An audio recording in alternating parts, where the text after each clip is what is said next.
Le Conseil national de transition du Tchad a examiné et adopté les projets portant code pénal militaire et statut du Conseil supérieur de la magistrature militaire. Le nouveau code militaire de 202 articles, adopté le 26 avril 2022, définit les infractions d'ordre militaire, notamment la trahison, l'espionnage en temps de guerre et les crimes de guerre. Le second projet de loi portant statut du Conseil supérieur de la magistrature militaire porte sur la composition du Conseil supérieur de la magistrature, l'exercice du droit de grâce et les dispositions diverses et finales.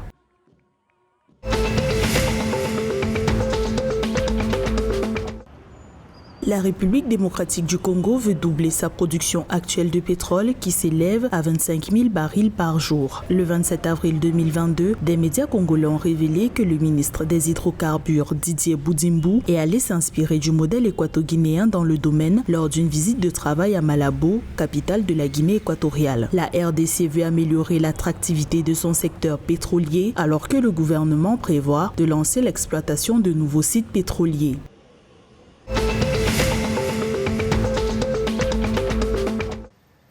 Le gouvernement camerounais a présenté son projet de mutualisation des producteurs de farine locale dans un contexte où le prix de cette denrée a connu une hausse de 5 000 francs CFA par sac. L'idée est de mettre sur pied une plateforme des promoteurs de farine de manioc, patates et macabo notamment. Cette initiative s'inscrit dans le cadre de la politique d'import-substitution dans laquelle le pays s'est engagé depuis 2020. En 2021, le Cameroun a importé le blé et la farine de blé pour 180 milliards de francs CFA selon le ministère de l'économie.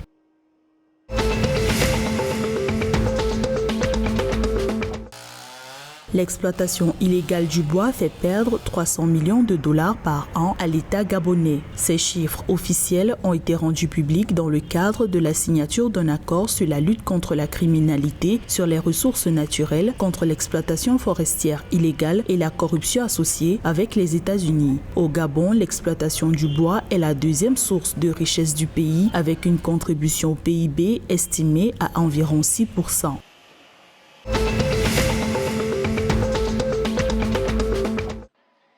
36 000 victimes d'inondations en République du Congo vont bénéficier d'une assistance de 3,4 milliards de francs CFA des États-Unis par le biais du Programme alimentaire mondial. Cette enveloppe, destinée aux populations de la partie septentrionale du pays, sera consacrée à l'approvisionnement alimentaire. Les femmes enceintes et allaitantes sont les principales cibles de cet apport. Les fonds serviront également à financer des soins pour des enfants de moins de 5 ans souffrant de malnutrition.